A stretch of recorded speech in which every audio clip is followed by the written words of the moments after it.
Santiago, pues ya estoy lista. Órale. Yeah, Thank you. Hi, Maria. How are you? I'm fine. So we are here with a bunch of media, and I'm gonna be like translating and talking to you and trying to make you get the questions that they are making. Okay? Okay. Okay, cool. So I'm gonna go translating along the way, but first of all, thank you so much for taking the time. And I mean, we're really close to the release of that new album, The Bitter Truth. How excited are you? I am very excited. This has been a long time in the making. It's been like, my whole last year, and a little bit of the year before. But beyond that, there's experiences in here and even bits of music in here that have been in the works for a decade. So it feels awesome to finally have this be coming out and to be able to share it with our fans. Incredible. I'm gonna translate quickly, okay? Venga, pues le doy la bienvenida a Emily, vocalista de Evanescence, y le digo que gracias por tomarse el tiempo y que ya estamos muy cerca del lanzamiento de ese nuevo disco que se llama The Bitter Truth, que qué tan emocionada está. Y me dice, muy emocionada, es un poco más de un año que estamos haciendo este disco, pero es una década que no habíamos sacado un disco con puras canciones nuevas y originales, así que son muchos cachitos y episodios de nuestras vidas que ponemos en este disco y esperemos que le encanten a nuestros fans. Yeah, well, you mentioned, Amy, that it's like 10 years almost. Of course, we enjoyed Synthesis in 2017, but it was kind of reworks of previously released songs, a couple of new ones, but a whole album filled with new songs. That's a different story. So do you feel that you waited till 2021 because you wanted to release music because you wanted and not because you had to? Yeah, I like to go, about it like that every time. I think for me, the music, it has to come from a place deep inside. So it's not something that you can, or that I can organize based around, what's good for business. It's got to come from a need, to get something off my chest and a thirst for creativity. I am a really creative person, but going down other roads and doing other things has been a good thing in my life too. This time right now, is so right for us to be making this music. There have been a lot of deep, some of them very painful, life experiences that we've gone through, all of us in the band, over the past few years. And just, from a place of a musical want beyond a soul want, after Synthesis, we all were really hungry to rock and to bring, the energy, of what we are, this band and this time on stage with our rock shows, into new music and a new heart and a new energy of that same band that we all love. Great. So I'm going to try this. Sorry, that was a lot. You might need to take notes with me. I'm long. No, don't worry about it. Just go ahead. I have a good memory. Muy bien, pues prácticamente le digo que sí, son casi 10 años desde que sacaron un disco completamente original. Todos sabemos que en 2017 salió Síntesis, que son como reversiones en orquesta de algunos de sus clásicos y bueno, también un par de canciones nuevas, pero sacar un disco nuevo completo debe ser muy emocionante y que sentimos que si lo sacaron porque realmente querían, no porque lo necesitaban o porque tenían que hacerlo. Y dice, sí, definitivamente yo no puedo pararme desde un punto de vista de negocios o de business a pensar cuándo voy a sacar un disco, sino que soy una persona muy creativa y cuando necesito sacar lo que traigo dentro es que lo hago. Durante este tiempo, la banda, todos los miembros de la banda han pasado por momentos muy difíciles y muy duros y teníamos esa necesidad de comunicarlos. Al final del día lo que buscamos es transmitir eso y después de Síntesis todos teníamos muchas ganas de pararnos sobre un escenario o de volver a rockear canciones nuevas y necesitábamos esa novedad, la necesitamos para la banda y ser la banda que pues todo el mundo quiere que seamos y este fue el momento perfecto para sacar este nuevo disco, The Bitter Truth. I mean, we've heard songs, obviously some singles, And of course that we have both sides of Evanescence. I think you have more like really energetic songs with reefs and stuff like that, and you have the more mellow songs that speak more from the heart, and My Immortal, Bring Me to Life, this duality that's always going on. So do you plan that, or does it just come naturally? We're at a point now, I'm at a point now,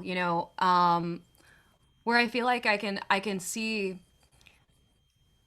Evanescence for what it is, in a way that I wouldn't have been able to the first or even the second time around, because it was just still forming. And, you know, always, always I'm going to leave myself and our band open for growth. And I think there is a lot of evolution on this album, but I think that at this point, there's something all encompassing about our view of what it means, and it's bigger than me, and it's even bigger than us, in that our time, with the music and with our fans, and our experiences together, and the experiences and the life that we've all kind of shared through this music together, it just gives us a picture.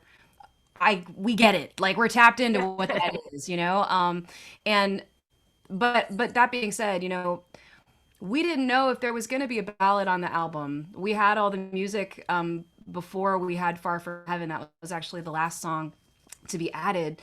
And we just got okay with that. It was like, you know what? It didn't pop out. I have a lot of little ideas, but they didn't get finished. And this is just going to be a record that's more on the heavy side and doesn't have to have that, whatever, My Immortal moment. I still think it's different than that, but to fill that space. And then it just happened. It was like the last piece of the puzzle that fell into place because it had to come out of me at the last second. Um, I think there are a lot of things about, and this is just like the way I feel. I feel like there's a lot of what I do that is kind of like a little bit of magic. It sort of comes from something else. I can't fully control it. I can make plans to do what we're gonna do, but then there's other things that happen that will feel like they make more sense after they happen. I'm like, oh wow, I'm so glad that happened. Like Wasted on You is one of those moments, where I wasn't writing those lyrics about lockdown and COVID, but then that happened, and suddenly it was like, wow, that's what this is about now. I don't know. You just sort of have to tap in and go with the flow and let things happen. And I think this is just naturally who we are. Great. Okay, here I go. A lot. Sorry. No, it's fine. It's perfect. Because you're really clear with your ideas, so it's great. Bueno, pues básicamente le digo que hemos escuchado algunos sencillos, algunos adelantos de The Bitter Truth, este nuevo disco, y que son distintas las canciones y que juegan con esa dualidad que siempre hemos conocido de Evanescence, como por ejemplo, obviamente pongo los ejemplos Bring Me to Life y My Immortal. Una es como muy de pasión, de suavecita, ¿no? Tranquila, una balada, y la otra es más guitarra, riffs de guitarras y demás, y que también vemos esa dualidad en los sencillos que han salido. Y le pregunto si lo hacen conscientemente o simplemente sale natural. Y dice que la banda está en este punto, en un lugar donde ya han pasado todas las cosas que han pasado entre los fans y la banda, que ya ha habido esa conexión y que al final del día ya tienen la oportunidad de ver la fotografía o ver la imagen desde lejos y tener esa idea de que sí, eso es lo que realmente Evanescence es. Ella dice que ya la banda no se trata de ella, sino que es un conjunto y que bueno, pues a veces ella tiene esta dualidad y la tiene que meter de alguna u otra forma y simplemente salió. La balada salió y que tampoco se siente como que no cuadra en el disco o que no queda, así que lo dejaron simplemente fluir y la incluyeron ahí. Y básicamente esa dualidad o esas diferencias son lo que ha hecho la banda a lo largo del tiempo y que la hace ahora mismo y que no están pensando si es lo que le tiene que dar a los fans o no, sino que simplemente sale de esa forma. So, Amy, I'm going to make you a personal question. Well, not my question, one more, and then we're going to go through with the questions of the people, okay? Of course, you had videos released and a very special video that was quite exciting and different because we were in the middle of a pandemic. So, if you would be able to share with us the experience of making that kind of video so different. Wasted on You? Yes. Yeah. It means a lot to us. It means something different to us than any other video we've done because it's us. It's proof that we were just not going to let anything stop us. And we knew that we wouldn't be able to make a video as we typically make videos. But we also knew that we really wanted to share our music with our fans and be something good amidst so much hardship. Um, and just be, part of the proof that life can go on and that we can go on, and maybe that would do something good for someone else who feels stuck and frustrated because, there's just been so much of that. But also, knowing that we couldn't do that meant, okay, well, how can we still give more? How can we still give more if it can't be, big production and big costumes and stuff? How can we give more in a different way? And we thought that we could give more of ourselves, give more of our real lives. And that is something that we haven't done in that way ever before, to really show our homes and use our families, to help us film it and catch us in moments where we weren't acting, and to just sort of connect with each other, and with everybody else who was doing the same thing that we were. That video will always be really special to us. We'll remember this time. I mean, I think it was really, really amazing, really cute. So here I go. Básicamente le menciono a Amy que han sacado algunos videos, pero el que más llama la atención es Wasted on You, que es un video que hicieron en mitad de la pandemia y que decidieron hacer desde sus casas, ¿no? Mostrando a su familia, mostrando sus casas. Y entonces decían, aparte de darle nueva música a la gente, a los fans, ¿qué más podemos hacer si no podemos tener una gran producción con grandes vestuarios y grandes locaciones y como estamos acostumbrados? ¿Qué es algo más que le podemos dar a los fans que realmente muestre cómo nos sentimos todos? Porque todos estamos pasando por eso. Y es efectivamente la primera vez en nuestra carrera que mostramos nuestra casa, que mostramos nuestra familia y que quisimos conectar a ese nivel y fue una experiencia súper, súper linda. Okay, so let's go ahead with questions from the people.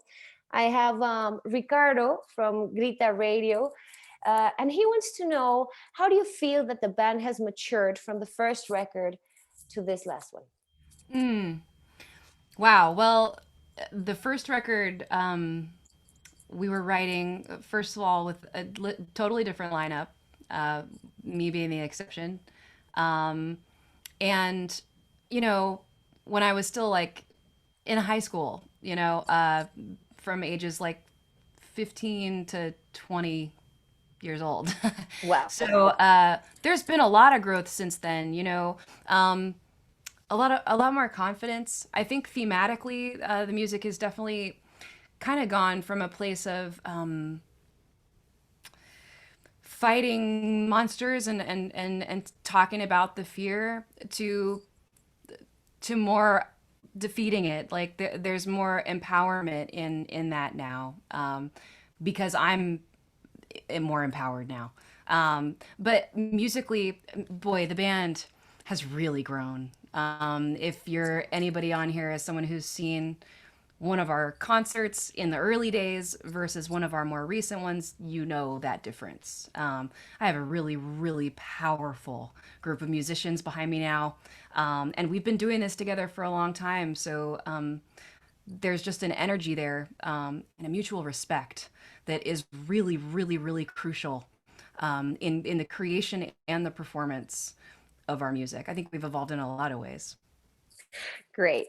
Pues básicamente le hago la pregunta de Grita Radio, cómo siente que ha evolucionado la banda desde el primer disco hasta el último disco, y ella dice que han evolucionado en miles de formas. Para empezar, tienen una banda completamente diferente, con la excepción de ella, ¿no? Los miembros son diferentes, y que bueno, si mira al pasado, ella estaba con 15 a 20 años escribiendo letras y escribiendo música acerca de luchar contra los demonios y contra los problemas, y siente que ahora las letras son, ya le gané a esos demonios, a esos problemas, porque yo personalmente he crecido y he cambiado de una manera brutal y distinta. Así que ahorita tengo una alineación de músicos increíbles, hay muchísimo respeto, que es muy importante para poder tener una banda y salir adelante, y tenemos un espacio sano y tenemos un espacio en donde podemos crear la música sin esto del pasado, ¿no? Así que sí, definitivamente la banda ha evolucionado de muchas formas. formas distintas. Okay, so Eduardo Patiño from Tribuna Sonora wants to know, do you think your new music will be able to attract new audiences from new generations that may not know you very well? I always hope that. I really do. I've seen it happen a little bit every time. And I always hope that. We always hope that. But you know, we're not trying to make music um to appeal to a certain person. We, like I was saying before, we know who we are, and we know who our fans are too. And this is our world. People are always welcome, and we the more the better for sure. But the goal is being true to ourselves always. Ok, pues la pregunta que hace Eduardo Patiño de si creen que este nuevo disco podrá atraer a nuevas audiencias, a nuevos fans para Evanescence. Ella dice, siempre estamos abiertos y esperamos que llegue nueva gente, mientras más mejor. La verdad es que no estamos cerrados a eso para nada. Sin embargo, no estamos haciendo este disco para tratar pues de atrapar a nuevas audiencias, sino que sabemos quiénes somos, como decíamos antes, sabemos quiénes son los fans de Evanescence y sabemos muy bien ese concepto. Ahora que si llegan, pues bienvenidos sean. Nosotros tenemos claro el concepto de Evanescence y al final del día, por eso estamos haciendo este nuevo disco y si llegan, que lleguen, ¿no? So, Amy, thank you. Do you believe your new album will be appreciated by your original fan base? I Uh, do. I really yeah. do. I really do. I feel very confident about that. Um, and we've done things before that have been a real a step to the side, like synthesis was a risk, and I like that. I enjoy the risk too. But it's definitely this is a moment we're excited for because we all feel really confident. We know the fans are gonna like. It's awesome. It's us being us today, and I think our fans know us today, and they know what that means. And I think they'll be pleasantly surprised. It goes a lot of directions for sure. I think the album is pretty eclectic. It's diverse. It's a mix of things, but they're all pieces of us. So yeah, I do think they're gonna like it a lot. I love that. I really love that. Ella está muy segura ante la pregunta de si cree que los fans originales de Evanescence van a apreciar este nuevo disco. Dice, por supuesto que sí, claro que sí. Al final del día es lo que somos, son pedacitos de nosotros, es la esencia de Evanescence y ellos saben y estoy segura de que sí, sí les va a gustar. Es muy ecléctico el disco, tiene cosas muy diferentes y tiene pues sonidos muy diferentes. Sin embargo, creo que es justo lo que necesitan y estoy 100% segura de que les va a gustar y le digo que a mí me encanta esa actitud y esa es la actitud. So, how do you perceive the changes the music industry has undergone with new technologies like Hmm. consumption and platforms? That's from Citlali Luna de la Crónica. Yeah. If I mean, it's different. There've been a ton of changes since we started out. But I mean, there's an upside and a downside. I feel like there's good things and bad things. The good thing is really about direct communication. I feel like, we're lucky to have built the roots of our fandom back when things were different. We have our fans. That's the real trick, I think, is getting there, because people starting today can be hard to really cut through the noise. Because the good side is that it's easier to make music. I mean, I think that technology has gotten to where if you have ideas and you're resourceful and you're smart, you can teach yourself, and with not too much money, create something that sounds like your idea is a lot better than before. But it's just that since so many people are able to do that, I think it's harder to get there, to get everybody to listen. So something I like is that I can talk to my fans anytime. It doesn't always have to be through a publication or music or an interview, and then waiting to see that put out with the spin of the journalist or whatever. Like I can literally just go online right now and talk to my fans. That's something I'm really grateful for. Great, pues preguntan por acá qué piensa de la evolución tecnológica con la música y de la nueva forma de escuchar música. Y ella es muy clara en un punto en específico, que es el ruido. Dice, sí, está muy bien, es muy diferente, es mucho más accesible, pero hay ruido alrededor, hay tanta gente haciendo música que es muy difícil ser captado, ¿no? Y también al mismo tiempo lo que más me gusta es que puedo hablar con mis fans en el momento que yo necesite y no tengo que hacerlo a través de una entrevista o con la interpretación de un periodista, sino que yo puedo hablar con mis fans cuando quiera y eso es lo que más me gusta. Okay, we're doing great. Here we go. You okay? Everything okay, Amy? Oh yeah, totally. Great, great. So I'm gonna go ahead. Um, um, are you disappointed on releasing a new album and not being able to play it live? That's what Yeah, John yes. Fowler from Telehit. Yes. That is the one big thing that's missing from this time for us is being able to, normally in this moment right now, we would be getting ready for the tour or on tour, putting together our show. That's always the next step after you finish an album is like, okay, new era, new music, new show. So, when release day comes, our album will come out, and there is so much satisfaction in that just having it be out there and knowing that our fans are getting it, that's more important. So that's why we're still doing it. But to in the moment be able to go play a show, yeah, we're gonna miss that. That's not right. No. We're looking at it like it's just gonna be that much more powerful when we can get back out there. We're gonna want it that much more. I think the fans will want it that much more. We'll be hungry for it. Everybody's hungry for live shows again right now. And we'll be able to really take the time to make a great show. That's for sure. So yeah, we are disappointed. Trust me. We talk about it all the time. Like, oh, we're not even together right now. So we can't even be alone listening to it, having a party. It's lame. Yeah, I think it's super lame. But as you said, it's good to miss each other and then come back Yeah. stronger, Yeah. right? Bueno, Telehit pregunta que si no están decepcionados de sacar un nuevo disco y no poder tocarlo en vivo. Y ella dice, claro que sí, qué aburrido, qué horror. El paso natural después de sacar un disco es básicamente tocarlo en vivo. Sí, la primera parte es darle a los fans lo que quieren, que es nueva música. ¿Pero qué? O sea, todo el mundo se muere de ganas y está hambriento por los shows y nosotros también. Sin embargo, si vemos el lado positivo, mientras más tiempo pase, más hambrientos vamos a estar y vamos a tener mucho más tiempo para dar un show mucho más espectacular. Pero oigan, ni siquiera la banda estamos juntos, no podemos hacer una fiesta aquí, escuchar el disco y eso está súper, súper aburrido. Claro que estamos decepcionados, pero lo vamos a hacer. Okay, so Mario Valencia. You're doing a really good job matching my energy. Yeah, no, because it's contagious. It's contagious, man. Is aburrito boring?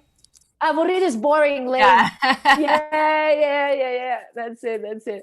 Okay, so Mario Valencia from the Pólvora wants to know, what about the cover that you released from Fleetwood Mac's The Chain? It was really great for the game Gears 5. And how did that happen? How do you feel? No, it was just one of those special things that came to us, and we were really excited to take on. Gears particularly wanted somebody to cover that song for their promo for that game.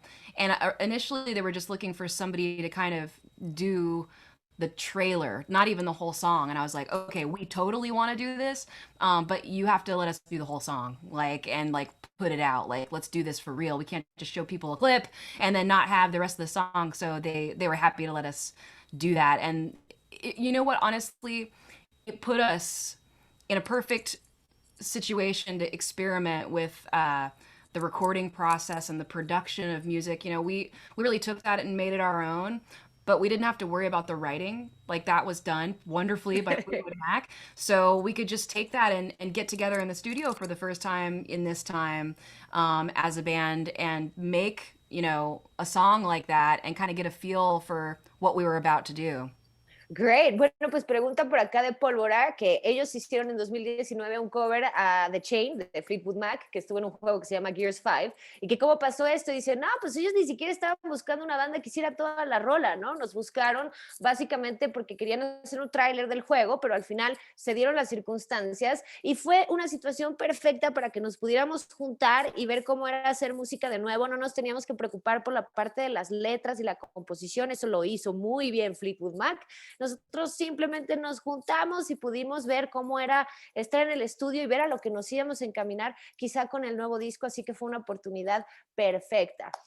Okay, so I'm going to obviously there's some questions with more touchy subjects. If you feel comfortable answering them, you can. If not, okay. You don't, but you know, Alex Del Arco from Hoy Toca Concierto says that in your last visit, obviously to Mexico, what happened in Hell in Heaven Not Fest, with the commentaries on social media, with the the drums in flames and all that. Um, did you ever consider to use this image as a cover for the new album, or was it significant for you? Well, it was significant. We've seen some things, but that's the first time that's happened, to us like that, and we don't blame our fans. Things went wrong that day that were not our fault and not the fans' fault. But the way it ended was tragic. That's the last show we didn't play. I mean, we were supposed to play, and then we haven't played since. It was just kind of the beginning of a really weird time for us. But we put it into the chain. We had to fly home that next day, devastated. Um, and on the plane, I was thinking like, how do we spin it? How do we take these lemons and turn it into something good? Lemonade. That's right. I think what I said online was like, hey, when life gives you lemons, set them on fire. Um, 'Cause then we came back and we did the video, and I was like, we got to set the drums on fire. Like, we got to like do something with this, like turn it into something that we own, that was our choice, and take that power back, from a bad moment. And it felt really good to do that. Oh, great. I mean, I think you did it well, and definitely please don't blame the fans. It was just a cumulus of weird stuff going on. But yeah, here we go. Bueno, pues hacen una pregunta muy interesante. Evidentemente, Alex del Arco de Hoy Toca Concierto dice, bueno, pues en la última visita que tuve Evanescence a México, lo que pasó en el Hell and Heaven y en el Not Fest, todos sabemos lo que pasó, batería en llamas y demás. Y si pensaron en utilizar esa imagen, ¿no? Para portada del nuevo disco. Y ella dice, no, pues no culpamos a nuestros fans de lo que pasó. Fue la última vez que supuestamente íbamos a tocar en vivo y simplemente se dieron las circunstancias, fueron muchas cosas malas que pasaron en ese momento, regresamos a casa devastados, pero sobre todo en el vuelo de regreso yo estaba pensando, ¿cómo puedo hacer para, si la vida te avienta limones, hacer limonada, ¿no? Hacer algo bueno de ello. Obviamente tenemos que prender la batería y sacarle todo el jugo y volverlo a algo nuestro, ¿no? Algo que nosotros decidimos. Y pues eso es lo que tratamos de hacer y lo compartí en las redes sociales y ese es el mensaje, no culpamos a nuestros fans para nada. Lo que pensamos es que pues, fue el principio de una etapa muy rara y muy loca, pero lo contesta con mucha amabilidad y con mucha buena onda y con buena vibra. Okay, so here I go. We have another question. Amy, would you be willing to do a collaboration with any Mexican rock singer? Have you thought about it? Yeah, I am always open to cool collaboration, and honestly, the more the more different the artist is than myself, the more I like it, because it's cool to take two very different things and create something new, out of the contrast. So whether that's a rock musician or something else, absolutely. I've been thinking about that. Just about Spanish and our fans, particularly in Latin America, and how strong our relationship is and has been over the years. I would love to do something special for you. I'm not positive what that is. I was thinking a little bit about use my voice and what if we did like some kind of a Spanish version or something. I don't know. I just want to think of something creative though. It's got to be like dedicated, not like a side note. But absolutely, I would be open to that. If you got any recommendations, send it over.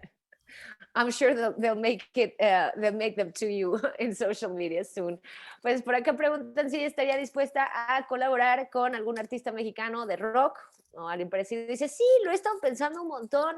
La verdad es que me encantaría. He estado pensando acerca del lenguaje, del español, especialmente para hacer algo chido para nuestros fans en Latinoamérica, que bueno, pues no queremos hacer algo así como que, bueno, quizá una traducción al español, una versión en español de alguna rola que ya haya salido, pero no queremos tampoco hacer así como una nota al pie de página. Queremos hacer algo con dedicación y algo completamente pensado para los fans de Latinoamérica. Así que lo he pensado mucho. Si tienen alguna recomendación de algún artista mexicano con el que Evanescence pudiera hacer una colaboración, por favor, háganmela llegar.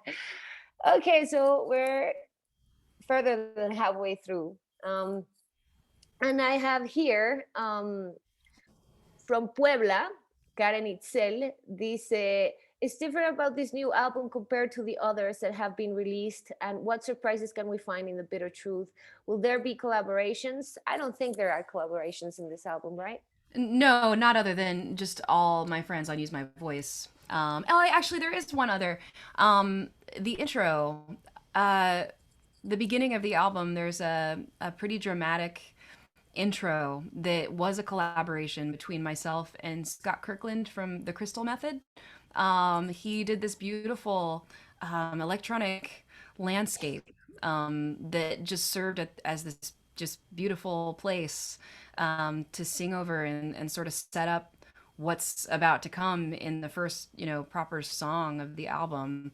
And that came about really naturally in a really cool way. We just met on tour and, traded numbers. And I was like, you ever got any ideas? You want somebody to sing on? Send them to me. And we just were sending each other little ideas. And then he sent me that one. And I got this whole idea about the stuff that I was working on and glued it to a song and made it into a thing. And that was really cool. I love collaborating.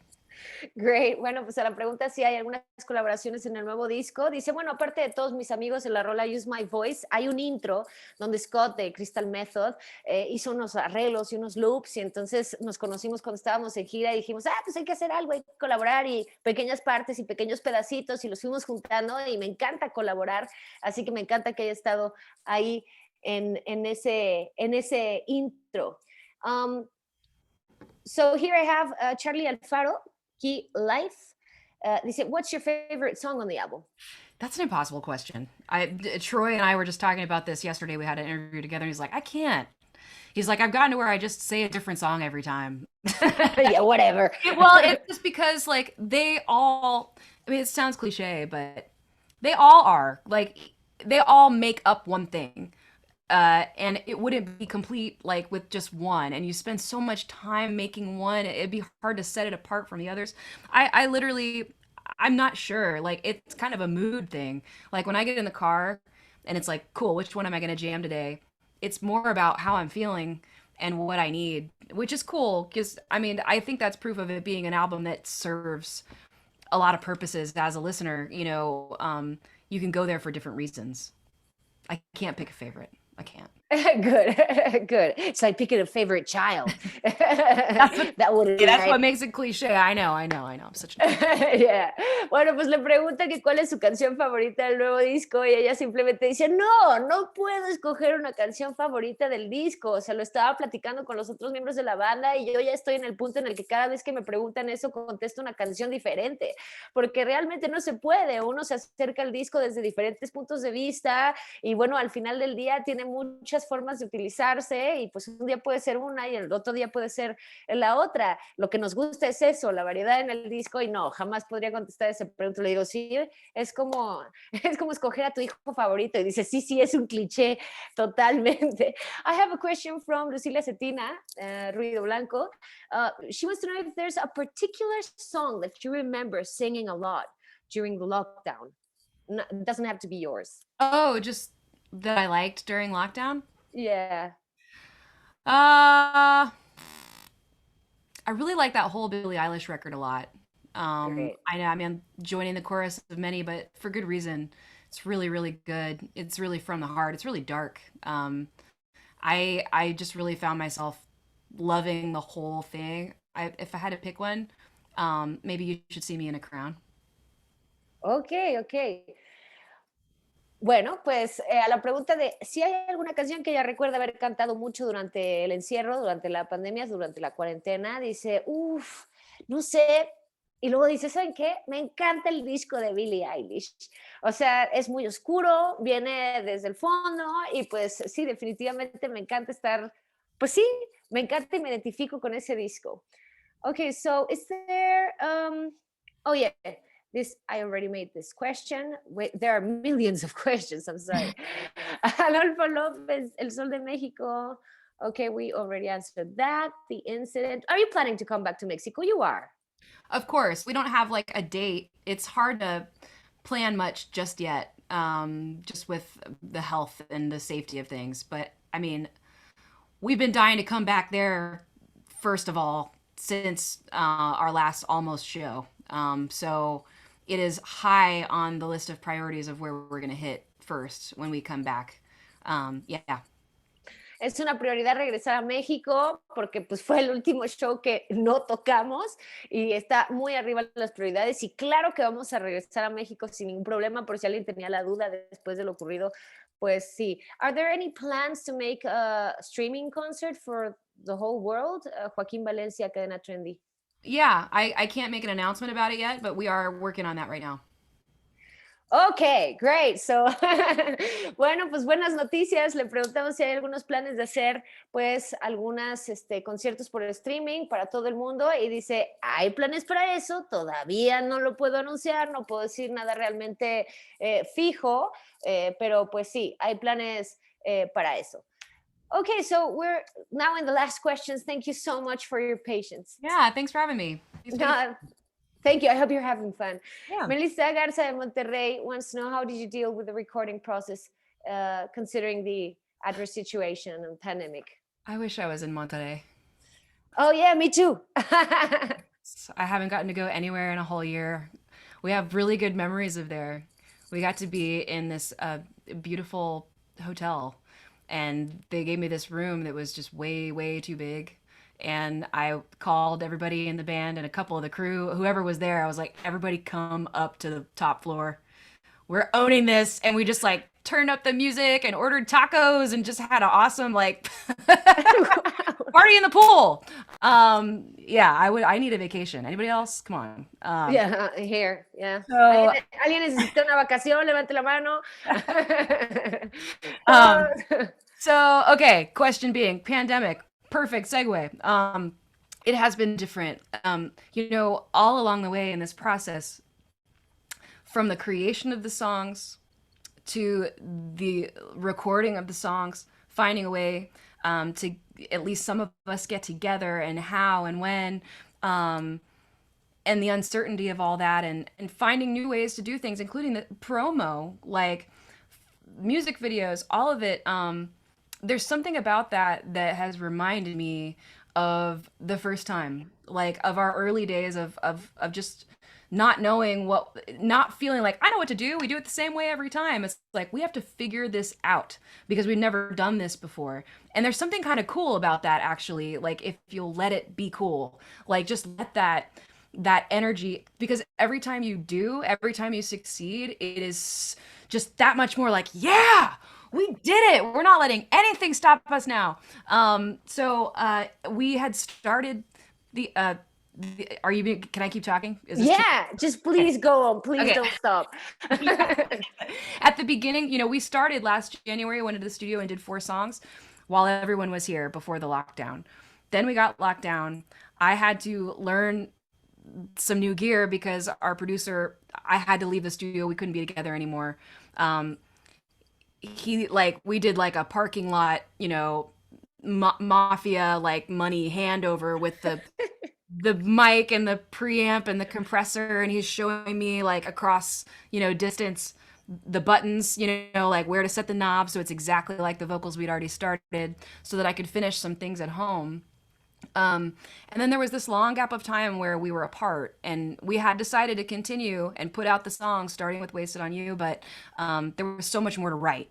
And that was a new pressure, to already have started the release, but without having the music all the way. But I believed in us. I really did. And I knew that I didn't know how, but somehow we were going to figure it out.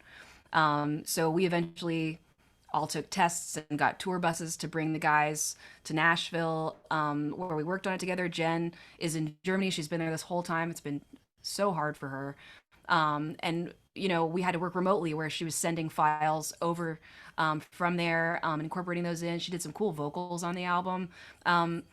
Just having to think creatively like that. And then the guys left, and it's like, okay, we're in. You may not be done with all the lyrics and stuff yet, but like, these are the chords, so deal with it. No more changes on the music side. And that was something that was difficult too. But it pushed me in some good ways. and I'm really proud. I'm really proud of what we've done. Not even despite the pandemic. I'm really, really proud of this album. Whether or not the pandemic existed, I would be just really, really proud of it. We all would. That's just amazing. We actually we all are proud that you made it.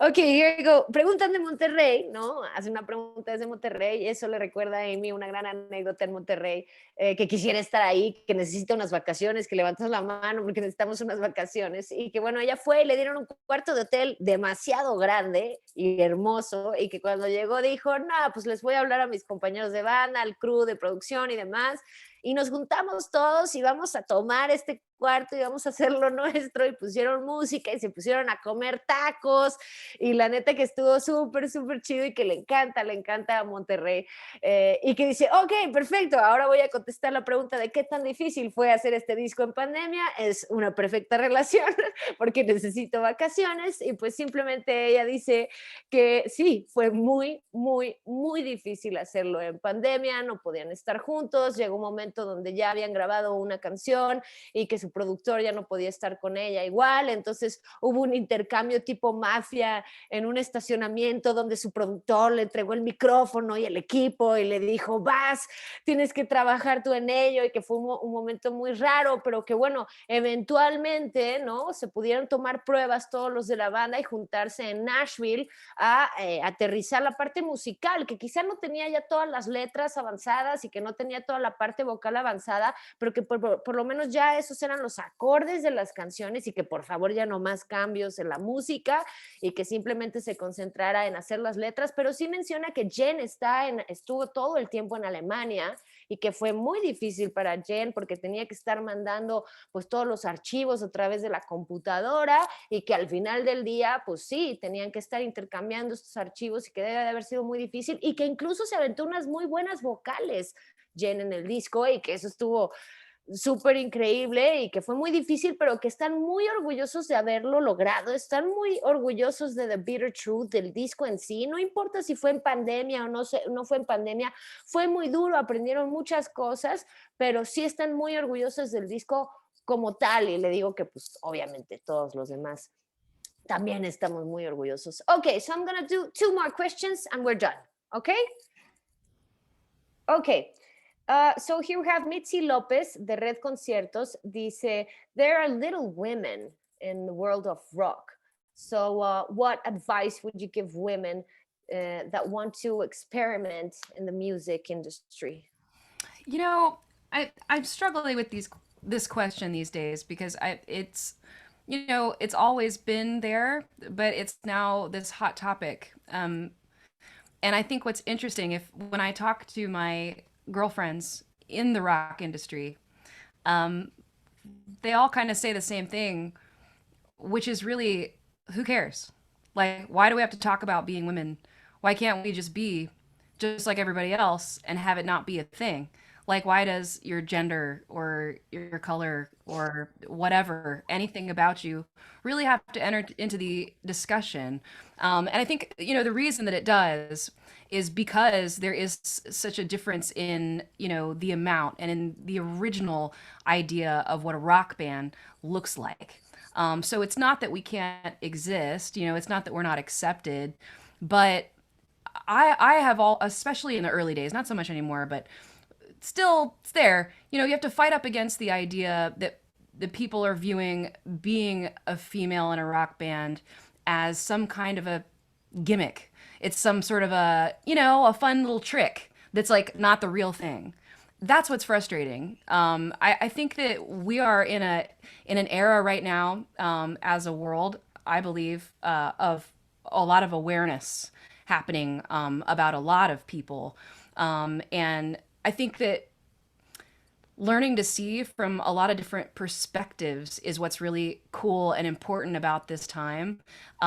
So the more diverse our world can be, and of course, music, rock music, everything that is a part of that influence of that, we need to represent the world, not just our one perspective. So rock has always been male dominated, but I definitely think that has changed. Even in my time, that has grown. from being just the typical look of what you would think, when you imagine the Rolling Stones or any of those first rock bands that you think of when you think of rock. I think that it's become a lot more diverse. Now, what the mainstream world chooses to embrace may be the bigger issue. Who's in charge? Who's making those choices? I think that might be a bigger issue. Yeah. And that's what needs to diversify. Great. Okay. That was a great answer. Bueno, pues a la pregunta que hacen acerca de que hay muy pocas mujeres, bueno, Mitzi López de Red Conciertos, pocas mujeres en la industria del rock y que qué consejo le daría a las mujeres que quieren experimentar con esto. Ella dice que ha tenido muchos problemas últimamente para contestar ese tipo de preguntas, porque en realidad hablando con sus colegas en el mundo del rock o de la música en general, sus colegas mujeres, pues llegan a la conclusión de por qué tenemos que hablar de eso, por qué tenemos que concentrarnos en que somos mujeres y estamos haciendo música y no simplemente podemos estar y podemos hacer. Pero creo que al final del día esto se debe a que efectivamente la presencia de las chicas ha sido mucho menor, pero incluso cuando nosotros empezamos en ese tiempo ya se empezaba a diversificar bastante. Quizá lo que no tengamos que preguntarnos es por qué hay pocas mujeres o más bien por qué las mujeres hacen música o no, sino quién está detrás tomando esas decisiones. Porque yo no quiero ser una mujer, o sea, ha cambiado mucho el concepto de cómo se ve una banda de rock. Y yo no quiero que piensen, este es un truco, es como que, una mujer haciendo que es una banda de rock, ¿no? Como que imitando, como que tratando de fingirlo, sino que lo somos. Y lo que habría que preguntarse es quién está detrás de esas bandas y quién está detrás de la industria musical tomando esas decisiones. Creo que ahí es donde hay un problema mucho más grande. ¿Quién está detrás? Okay, so sadly, last question. Okay, so here we go. Um, dice, yeah, right. Um, yeah, right was eliminated from your last record like 10 years ago. So how is it for you to like rescue this song? So good. I've been the one this whole time going, you guys are wrong. This song is awesome. But it's one of those things where, back then when it was written, I didn't know what I wanted. And I couldn't finish it on my own. It wasn't all the way there, and I knew that, but we couldn't get it there as a band. And it had a lot to do, I think, with perception and perspective, like how we approached it and what we wanted it to grow into. And I tend to make music when I start the song, which I often do. It usually comes from a very electronic place. I'm in here. I get off on that. Bjork is my favorite musician of all time, not a Oh, rock artist. And when I'm in here, I'm playing with keyboards and sounds and loops and my voice as an instrument and just making beats and stuff. But I don't really ever intend, not most of the time, for that to be the end result. It's sort of like, this is my version. Now let's bring the band in, and take it somewhere. So, we needed that other piece of the puzzle. And also, like, for me, I changed some of the words and stuff from what they were back then, because I've changed and my meaning has changed. And I think at the time when I was writing it, I was struggling with what I was trying to say because it was almost like I was saying, fuck it, I don't need it, I don't care about the band. And that's where it was broken because that's not really what I meant. But it was like coming off that way. So in this time, it's more about, it's just for the haters. It's like, you don't know anything. Like, don't even, just F off. I don't need you. And don't assume that you know somebody from the outside. Don't assume that somebody else's life is great or perfect or be envious of something when you don't know how hard it is. And I didn't just get here, I had to work to get here. So to take that now and have that be a powerful statement, the band came in heavy. That song didn't used to be heavy like that. And I have to say, my 10 years ago self would hate me for saying this now, but I'm glad that it had to wait. I really am. Okay. Okay. I really am, because we couldn't have done it this way back then. Yeah. So let me translate real fast. Yeah. And thank you. Okay, so let me do this fast. Bueno, básicamente hay una canción, ¿no? Que se llama Yeah Right, que hace 10 años no logró entrar al disco y que ahora sí entró al disco. Y le digo, ¿cómo sientes de poder rescatar? Y dice, ¿qué? ¿Estás loca? Me encanta. Pues yo todo el tiempo le estaba diciendo a la banda, este es un rolón, este es un rolón, este es un rolón, y no me hacían caso. Obviamente está muy diferente a lo que era en ese entonces. Yo compongo sola en mi casa de una forma muy electrónica. De hecho, una de mis artistas favoritas es Björk, que no es una artista de rock. Entonces me pongo con los teclados a hacer sonidos y demás, y casi siempre yo empiezo escribiendo las canciones, entrego esa versión y la banda la hace suya. Cambié muchas partes de la letra porque definitivamente sentía que yo era diferente en ese entonces y que muchas partes de la letra se podían interpretar como que yo no necesitaba la banda. Así es como se oía, y yo no quería decir eso para nada. Ahorita ya lo convertí en un mensaje para los haters, es decir, pues vete a la goma, ¿no? O sea, no pienses que conoces a alguien solo porque piensas que su vida es increíble, o tienes envidia de alguien porque hace esto o hace lo otro. Tú realmente no sabes lo duro que es. Entonces, no necesito la negatividad. Si no compartes lo que pensamos y tal, o si quieres ser un hater, pues básicamente vete a la goma, ¿no? Y como tiene ese mensaje tan fuerte, la banda llegó y le metió con todo. Está súper enérgica esta canción, súper recia, y originalmente no era así. No era tan ruda esa canción, pero al final del día eso es lo que hacemos y nos encanta hacerlo. Amy, we made it. Great. Thank you so for all that. Those much. are good questions. Yeah, I mean, good questions and great answers. Thank you so much for taking the time. We love you here in Mexico. I mean, we love you too. You know, we really, truly, not in a promo way, are really wanting to make up that stupid show so bad. Like, we really, really care about our fans in Mexico. And we have, you know, if you're sitting here, you know, we have a long, deep relationship with our fans in Mexico. Just some of the first people that we ever, you know, met from another place that poured their love out and made things for us, like homemade videos to our music, and dolls, and like just made us feel like famous on another level. And the love that we have felt from our fans there has always been special in our heart. So we really, really, really do want to come back, and it really is high on our priority list. And thank you to all of our fans that you are writing for, all you journalists. Thank you, because we appreciate you, and you're part of us from the beginning. So thank you. We really can't wait to come back. Thank you. You almost make me cry. I was like, yeah, that's right. You're damn right.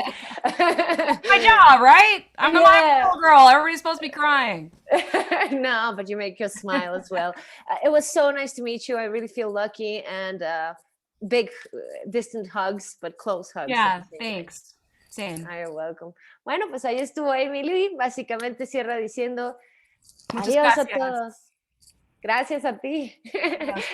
Adiós. Ella ama México. Ama México, les encanta. La primera vez que alguien los hizo sentir especialmente famosos, que hicieron videos caseros, que los compartieron con la gente, y que de verdad, así como sintieron que tocaron sus sentimientos, fue aquí en México, y que ya quieren compensar este estúpido show que salió mal y lo quieren hacer con todo. Y le digo que casi nos hace llorar, y dice, ese es mi trabajo, hacerlos llorar a todos. Y digo que también sonreír. Thank you, Amy. Bye. Gracias. Gracias. Muchas gracias a todos. De verdad, espero que lo hayan disfrutado y que no haya quedado nada en el tintero. Soy María y es un placer acompañarlos. Gracias a Seitrack por organizar esta conferencia de prensa y pues pasar un buen momento con Evanescence, ¿no? Muchas gracias. Gracias a ti. Muchas gracias, bye. Muchas gracias, hasta luego. Gracias. Muchas gracias. Mil gracias. Gracias, hasta luego. Gracias. Besos y Gracias.